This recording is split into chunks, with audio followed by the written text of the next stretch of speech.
소망을 가지고 있다면 이라는 제목으로 하나님의 말씀을 전하도록 하겠습니다. 경제적 불안과 사회적 관계의 단절로 인하여 신앙의 혼돈 속에 살아가는 사람들이 참 많습니다. 불안한 거죠. 이제 내 삶에는 희망이 없어. 이제 내 삶에는 소망이 없어. 미래에 대한 불안함으로 인해서 성난 파도에 휩쓸려가는 배처럼 신앙이 흔들리는 사람들이 많습니다. 이렇게 홀로 외롭게 싸우면서 우리들의 신앙이 흔들릴 때에 아주 탁월하고 뛰어난 누군가가 나의 약점에 대해서 코치를 해 줄 수 있다면 나는 소망을 가질 수 있을 텐데, 누군가가 나의 든든한 후원자가 되어 준다면, 누군가가 나의 든든한 백이 되어 준다면 나는 희망과 소망을 가질 수 있을 텐데, 이렇게 나에게 도움을 줄 수 있는 아주 뛰어난 사람을 찾아다니겠지요. 그런데요, 정말로 뛰어나고 든든한 후원자가 될 수 있는 예수님을 절대로 찾아가지는 않습니다. 아무리 힘들다고 할지라도 예수님을 찾아가지 못할 때가 많습니다. 히브리서는요, 세상 어느 것보다 뛰어난 예수 그리스도에 대해서 말씀하고 있습니다. 존 칼빈은 이런 말을 했습니다. 예수 그리스도를 모든 것 위에 두었을 때 비로소 우리의 삶에 참된 소망이 자리 잡습니다. 여러분, 소망의 기초가 무엇입니까? 세상에서 예수 그리스도가 가장 뛰어나다. 세상에서 예수 그리스도가 가장 뛰어나다. 이것을 인정할 때에 우리 마음 가운데서 소망과 희망이 생기게 됩니다. 여러분, 왜 내 마음 속에서 희망을 잃어버리고 왜 내 마음 속에서 소망을 잃어버리게 될까요? 나를 힘들게 만드는 그런 환경을 만나고 나를 힘들게 만드는 그런 관계를 만날 때에 예수님이 나에게 주신 그 약속이 과연 이루어질까? 이 사실에 대해서 믿지 못하기 때문에 염려와 걱정과 불안이 생기게 됩니다. 그래서 하나님에 대한 믿음이 있어야 하나님에 대한 사랑을 느낄 수가 있고 하나님이 주시는 소망을 향해서 나아갈 수가 있습니다. 믿음, 소망, 사랑, 이 세 가지는 절대로 분리할 수가 없습니다. 항상 같이 있습니다. 지금 여러분에게 주님이 질문을 하십니다. 믿음, 사랑, 소망이 있습니까? 이 질문에 대해서 오늘 히브리 기자는 이렇게 고백을 합니다. 오늘 본문 19절 말씀이죠. 우리가 이 소망을 가지고 있다. 이렇게 고백을 하고 있습니다. 이 소망 때문에 담대할 수가 있고 오래 참을 수가 있다고 말씀하고 있습니다. 오늘 이 시간 나를 담대하게 할 수가 있고 나를 오래 참게 만드는 소망에 대해서 함께 말씀을 통해서 은혜를 나누도록 하겠습니다. 첫 번째로 소망을 가지고 있다면 담대할 수가 있습니다. 우리는 누구를 믿고 있습니까? 누구보다도 뛰어난 예수 그리스도를 믿고 있습니다. 세상 무엇보다도 가장 뛰어난 예수 그리스도를 믿고 있습니다. 히브리서는요, 예수님께서는 천사보다 뛰어나시고 모세보다 뛰어나시고 요수아보다 뛰어나시고 아론보다 뛰어난 분이시다. 이렇게 말씀하고 있습니다. 또 율법이라고 하는 옛 언약보다 예수님께서 십자가의 피로 보여주신 새로운 언약이 더 뛰어나다. 이것에 대해서 히브리서는 말씀하고 있습니다. 예수님께서 구약에 있는 모든 약속을 예수 그리스도의 십자가의 보혈로 완성을 하셨습니다. 예수님은 성자 하나님이 되시기 때문에 영원한 대제사장으로서 단 한 번의 제사로 영원한 제사를 드리셨습니다. 그래서 오늘 본문 20절을 보면은요, 예수님께서 멜기세덱의 반차를 따라서 영원한 대제사장이 되셨다. 이렇게 말씀합니다. 아브라함의 그 조카 롯이 포로로 끌려갈 때에 아브라함이 조카 롯을 구출해 오잖아요. 그때에 아브라함이 살렘 왕 멜기세덱을 만납니다. 여러분, 멜기세덱이 누구일까요? 히브리서 7장 2절에 보면은 멜기세덱에 대해서 말씀하는데요, 의의 왕이고 살렘 왕이고 평강의 왕이다. 이렇게 말씀합니다. 3절을 보면은 멜기세덱에 대해서 이렇게 말해요. 아버지도 없고 어머니도 없고 족보도 없고, 사람은 족보가 있죠. 사람은 아버지가 있고 어머니가 있죠. 시작한 날도 없고 생명의 끝도 없어. 사람은 시작하는 날이 있습니다. 그런데 시작한 날도 없고 생명의 끝도 없고 하나님의 아들과 닮아서 항상 제사장으로 있다, 이렇게 말씀합니다. 지금 멜기세덱이 누구를 말하고 있습니까? 바로 예수님입니다. 그런데 20절을 보면은요, 이런 예수님께서 우리를 위해서 들어가셨다, 이렇게 말씀을 합니다. 예수님께서 영원한 대제사장이 되셔서 우리를 위해서 들어가셨다. 우리를 위해서 어디로 들어가셨을까요? 어디로 들어갔는지 19절을 보면 잘 나와 있는데, 휘장 안으로 하늘 지성소로 들어가셨습니다. 예수님은 성자 하나님이 되시기 때문에 영원한 대제사장이 되셔서 단 한 번의 제사로 모든 세상 사람들의 죄를 대속하셨습니다. 하나님 앞에 영원한 제사를 드리셨습니다. 그리고 하늘 지성소가 되는 하나님의 보좌 우편으로 들어가셨습니다. 예수님께서 우리의 죄를 위해서 십자가에 죽으실 때에 여러분 어떤 현상이 나타났습니까? 마가복음 15장 37절에서 38절까지의 말씀을 보면은요, 예수님께서 큰 소리를 지르시고 숨지실 때에 성소 휘장이 위로부터 아래까지 찢어져 가지고 둘이 되었습니다. 그 성소와 지성소가 이렇게 휘장으로 분리가 되어 있는데요, 지성소에는 법궤가 있습니다. 하나님이 임재하시는 거룩한 장소가 지성소입니다. 이 지성소에는요, 아무나 들어갈 수가 없습니다. 죄를 가지고 있는 인간이 거룩한 하나님을 만날 수가 없기 때문입니다.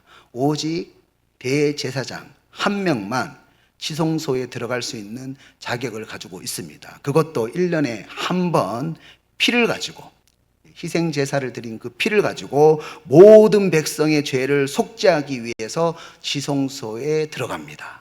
그런데 성자 하나님이 되시고 영원한 대제사장이 되시는 예수님께서 우리의 죄를 사해 주시는 단 한 번의 완벽한 제사로 우리가 어떤 혜택을 입게 되었습니까? 히브리서 10장 19절에서 20절까지 말씀 보면 이렇게 말씀합니다.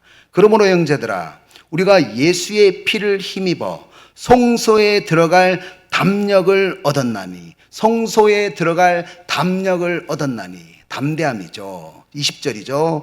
그 길은 우리를 위하여 휘장 가운데로 열어놓으신 새로운 살 길이요, 휘장은 곧 그의 육체니라. 예수님이 십자가에서 죽으실 때에 하나님과 우리 사이에 죄로 인해서 막혀있던 그 휘장이, 담이 허물어졌습니다. 그래서 우리가 예수 그리스도의 그 보혈의 힘을 입어서, 피를 힘을 입어서 감히 하나님이 계시는 지성소 안에 들어갈 수 있는 담력을 얻게 되었습니다. 오늘 본문 19절과 20절에서 말하는 담대함은요, 바로 그런 담대함입니다. 제가 상독교회에서 사역을 할 때 함께 동역을 했던 양재훈 목사님이라는 분이 예수 피를 힘입어라는 찬양을 작곡하고 작사를 했는데요, 그 찬양 가사가 이렇습니다. 한번 읽어드리겠습니다. 주의 보좌로 나아갈 때에 어떻게 나아가야 할까? 나를 구원한 주의 십자가, 그것을 믿으며 가네. 자격 없는 내 힘이 아닌 오직 예수님의 보혈로, 십자가의 보혈, 완전하신 사랑 힘입어 나아갑니다. 우리가 힘든 세상을 살아갈 때에 나의 연약함 때문에 내가 참 자격이 없다, 이런 생각을 참 많이 합니다. 나는 사랑받을 자격이 없어. 나는 아무런 가치가 없는 존재야. 실패와 실수 후에 자기 연민을 가지는 거죠. 불안을 극복하기 위해서 자기를 불쌍하게 생각하는 거짓된 메시지를 만들어냅니다. 이것이 바로 자기 연민입니다. 내가 불쌍하기 때문에 모든 것이 서운해지는 거죠. 자기 연민은요, 우울한 자신을 치유하려고 하는 왜곡된 방법입니다. 또 자기 연민 말고 자기 비하라는 방법이 있는데요. 사탄 마귀는 우리가 실수했을 때에 이렇게 우리에게 송사를 합니다. 당신이 목사야? 당신이 장로야? 당신이 권사야? 당신이 집사야? 당신이 성도야? 당신은 예배드릴 자격이 없어. 당신은 말씀을 들을 자격이 없어. 당신은 기도할 자격이 없어. 이렇게 사탄 마귀는 송사를 하고 정죄를 합니다. 우리의 연약함으로 인해서 나는 하나님을 만날 수 없는 사람이다 라고 판결을 내리고 하나님 앞으로 나아갈 수 있는 담대함을 잃어버릴 때가 상당히 많다는 겁니다. 더 이상 하나님 앞으로 나아갈 수 없게 만드는 사탄의 송사에 속을 때가 많다는 겁니다. 그래서 우리는 어떻게 해야 됩니까? 담대함을 가져야 됩니다. 오늘 본문 20절에서는 이렇게 우리가 주님께 나아갈 수 없을 때에 하나님 앞에 담대하게 나아갈 수 있는 이유에 대해서 가르쳐주고 있습니다. 20절에서 이렇게 말씀하죠. 그리로 앞서가신 예수께서 우리의 자격이 아니라는 겁니다. 바로 휘장 안으로 앞서가신 예수님 때문에, 예수님의 십자가의 보혈 때문에 담대하게 우리가 은혜의 보좌 앞으로 들어갈 수가 있습니다. 그래서 19절에서 그렇게 말을 하고 있는 거예요. 담대하게 휘장 안에 들어갈 수 있는 그 이유가 뭐냐면 20절에서 바로 휘장 안으로 앞서가신 예수님 때문에 담대하게 은혜의 보좌 안으로 우리가 들어갈 수가 있습니다. 그래요. 나는 아무런 자격이 없습니다. 그런데 예수님께서 나를 너무 사랑하셔가지고 십자가에서 나의 모든 죄를 짊어지시고 우리를 위해서 죽으셨습니다. 그래서 우리가 예수 그리스도 십자가의 보혈 앞에서 우리의 죄를 회개하기만 하면 언제든지 담대하게 주님께 나올 수 있는 자격을 부여하셨습니다. 할렐루야. 그래서 19절에서 우리의 영혼이 닭과 같이 흔들리지 않고 튼튼하고 견고하고 담대한 마음으로 휘장 안으로 들어갈 수가 있다고 말씀하고 있습니다. 히브리서 4장 15절에서 16절까지 말씀에서도 이렇게 말씀합니다. 대제사장이 되시는 예수님은요, 우리가 담대하게 주님 앞에 나아갈 때에 우리의 연약한 모습에 대해서 있는 모습 그대로 인정을 하고 회개를 하기만 하면은요, 우리의 연약함에 대해서 정죄를 하지 않으십니다. 우리의 연약함에 대해서 오히려 동정을 하십니다. 우리의 연약함에 대해서 불쌍하게 생각을 하십니다. 16절을 보면은요, 하나님의 보좌에 대해서 뭐라고 말씀합니까? 긍휼을 베풀어 주시는 은혜의 보좌. 긍휼을 베풀어 주시는 은혜의 보좌라고 말씀합니다. 여러분, 은혜의 보좌 앞으로 내 연약함을 인정하면서 담대히 나아가면은요, 하나님은 우리에게 은혜를 베풀어 주십니다. 때를 따라서 돕는 은혜를 우리에게 베풀어 주십니다. 팀켈러 목사님은 이런 말을 했습니다. 하나님의 약속이 예수 그리스도 안에서 확실한 담보가 되므로 우리는 흔들리지 않는 소망을 가질 수 있습니다. 하나님은 연약하고 죄 많은 우리를 너무 만나고 싶으셔서, 함께하고 싶으셔서 예수님의 십자가의 보혈로, 예수 그리스도의 십자가의 피로 하나님의 사랑을 확증하시고 담보하셨습니다. 예수님의 십자가를 보면서 우리는 무엇을 발견하게 됩니까? 하나님이 여러분을 만나고 싶다라고 하는 사랑의 메시지를 발견하게 되는 거예요. 이런 하나님의 사랑을 알게 된다면 절망에서 일어나서 자기 연민과 자기 비하를 버리고 담대하게 주님 앞에 나아갈 수가 있어야 합니다. 출애굽기 3장 11절을 보면은 하나님께서 모세를 부르시는데요, 모세가 이렇게 말합니다. 내가 누구이기에 바로에게 가며 이스라엘 자손을 애굽에서 인도하여 내리까. 모세는 예전에 동족을 구원하기 위해서 도움을 주었습니다. 그런데 동족에게 배신을 당하고 바로 왕을 피해서 도망을 가는 신세가 되었죠. 그 실패와 상처 때문에 동족에게 바로 왕에게 나는 갈 수가 없습니다. 과거의 트라우마 때문에 나는 자격이 되지 않습니다. 자기가 자격이 안 되는 이유를 하나님에게 말했습니다. 이때 하나님은 12절에서 이렇게 말씀하셨습니다. 하나님이 이르시되 내가 반드시 너와 함께 있으리라. 여러분, 어디에 자격이 있습니까? 내가 반드시 너와 함께 있으리라. 하나님은 함께 하심으로, 하나님과 동행함으로 우리에게 자격을 부여하십니다. 하나님은 우리를 만나고 싶어 하십니다. 그렇습니다. 연약한 나만 계속 바라보면은요, 소망을 잃어버릴 수밖에 없습니다. 희망을 잃어버릴 수밖에 없습니다. 내 자신에 대해서 실망하고 낙담할 수밖에 없어요. 이럴 때 우리는 어떻게 해야 합니까? 자격 없는 내 힘이 아닌 오직 예수님의 보혈로, 자격 없는 내 힘이 아닌 오직 예수님의 보혈로,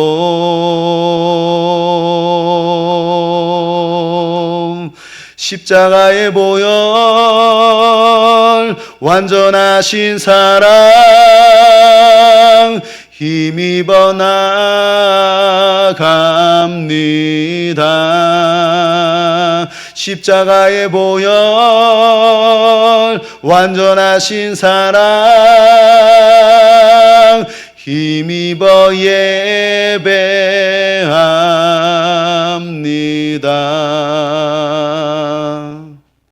내가 내 연약함 때문에 지쳐 있을 때 하나님은 나를 더욱더 만나고 싶어 하십니다.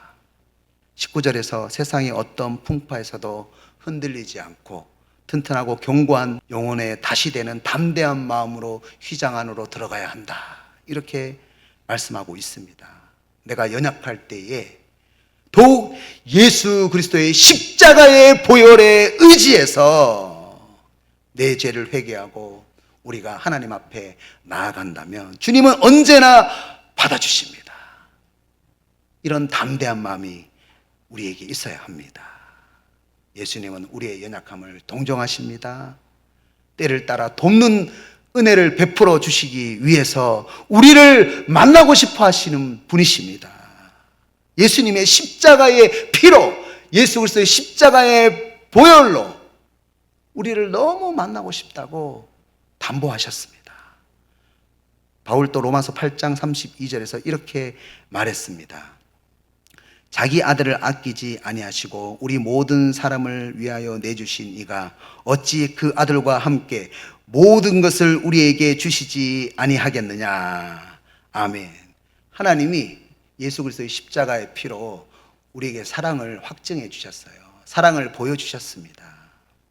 그러면 주님 앞에 담대하게 나아가셔서 때를 따라 돕는 은혜를 받으십시오. 예수 그리스도를 주신 분께서 어찌 그 아들과 함께 모든 것을 우리에게 주시지 않겠습니까? 이 말씀을 마음에 새기시고 내가 연약하고 자격이 없다고 생각할 때에 더욱 은혜의 보좌 앞으로 나아가는 담대함으로 때를 따라 돕는 은혜를 경험하시기를 축복합니다. 두 번째로 소망을 가지고 있다면 오래 참을 수가 있습니다. 히브리 기자는 11절에서 끝까지 동일하게 부지런함을 나타내면서 끝까지 소망이 풍성한 삶을 살고 싶다고, 그런 삶을 간절히 원한다, 소망한다, 이렇게 말하고 있는데요. 12절에서 영적인 게으름에 대해서 말씀하고 있습니다. 그런데 이 게으름의 원인으로서 오래 참음을 이야기하고 있습니다. 다시 12절을 보면은 오래 참음을 믿음의 다른 모습으로 소개를 하고 있죠. 제가 이 말씀을 묵상하면서 한 가지 중요한 영적인 원리를 깨닫게 되었습니다. 우리에게 소망이 사라지게 되잖아요. 그러면은 무엇이 사라지냐면요, 믿음이 사라지는데 그 모습이 오래 참지 못하는 모습으로 나타납니다. 여러분, 오래 참지 못하는 모습이 어떻게 나타날까요? 영적으로 부지런하지 못하고 게으른 모습으로 나타나게 됩니다. 여러분, 소망이 사라지잖아요. 해도 소용이 없다고 생각하기 때문에 영적인 나태가 나타나게 됩니다. 마음도 무거워지고 발걸음도 무거워집니다. 영적인 행동력을 상실하게 됩니다.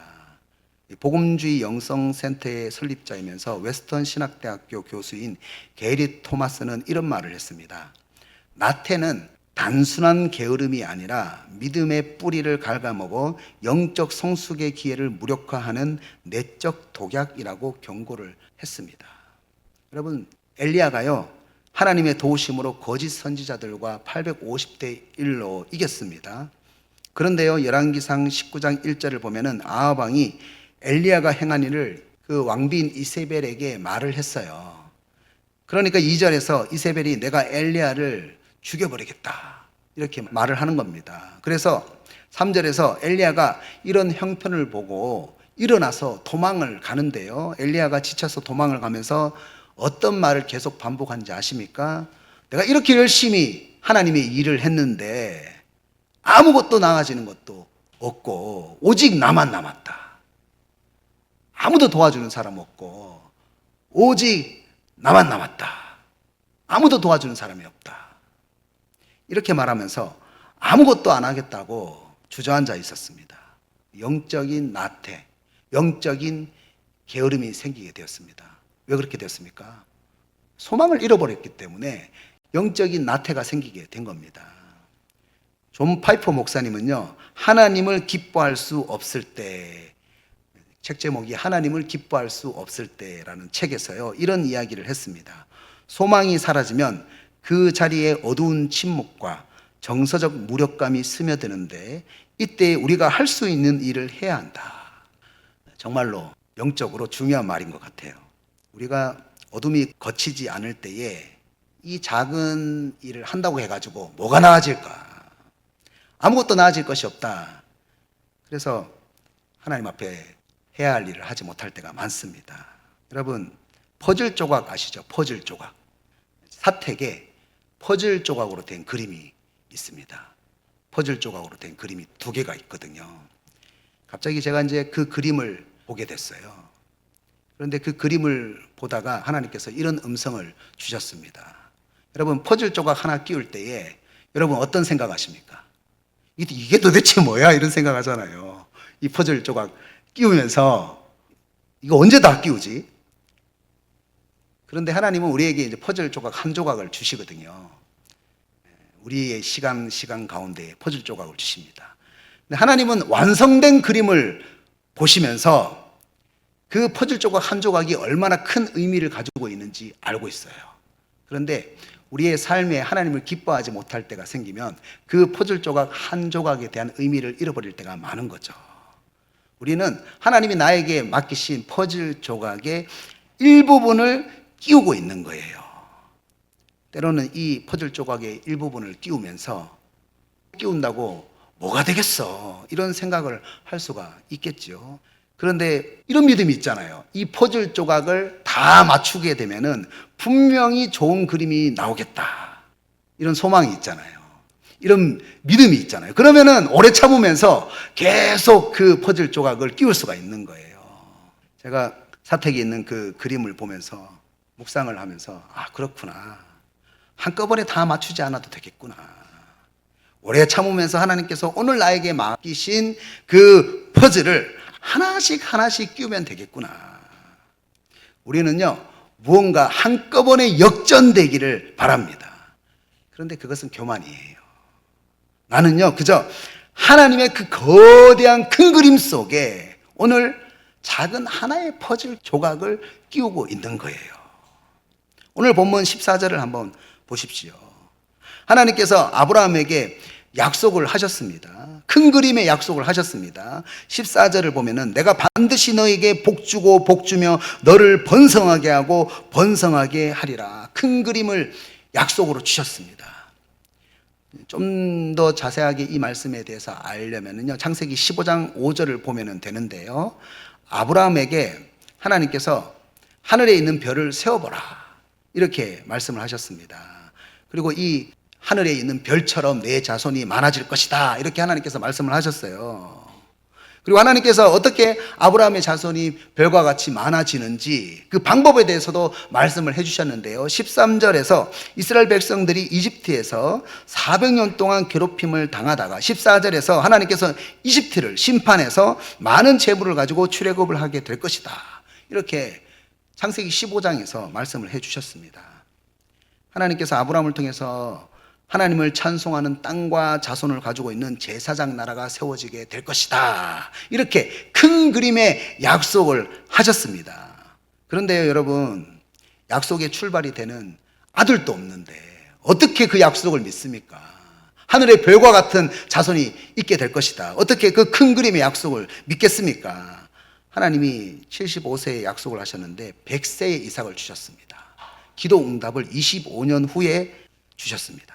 아들 한 명이 25년인데 하늘의 별과 같은 자손이 언제 이루어집니까? 하나님의 그 큰 그림이 언제 이루어집니까? 어떻게 오래 참으면서 기다릴 수가 있습니까? 그래서 하나님께서 아브라함이 오래 참을 수 있도록 한 가지 보증을 하셨어요. 약속을 하는데 보증을 하셨습니다. 우리가 계약을 할 때 담보물이 있잖아요. 보증이 있잖아요. 그래서 하나님과 아브라함이 이 약속을 위해서, 계약을 위해서 제사를 드리는데 이때 하나님께서 아브라함을 잠들게 하십니다. 그리고 창세기 15장 17절을 보면은 하나님의 타는 횃불이 고기 사이를 지나갔습니다. 하나님이 고기 사이를 지나간 거예요. 하나님의 임재가 고기 사이를 지나갔습니다. 당시 고대 근동에서는 왕과 왕이 중요한 계약을 할 때에 동물을 찢어 넣고 그 사이를 지나갔습니다. 왜 그렇게 했냐면은 만약 그 약속을, 그 맹세를, 그 계약을 지키지 않는다면 그 동물과 같이 찢어져서 죽겠다. 그런 의미입니다. 그런데 여러분, 아브라함은 잠들었거든요. 하나님께서 재우셨어요. 아브라함은 그 고기 사이로 지나가지 않았습니다. 오직 찢어진 사이로 하나님의 불만 지나갔어요. 하나님만 지나가셨습니다. 만약 하나님께서 이 약속을 지키지 않는다면 동물처럼 찢어지겠다. 그런 의미입니다. 여러분, 인간은 약속을 지키지 못할 때가 정말 많지요. 그런데 하나님은 반드시 약속을 지키십니다.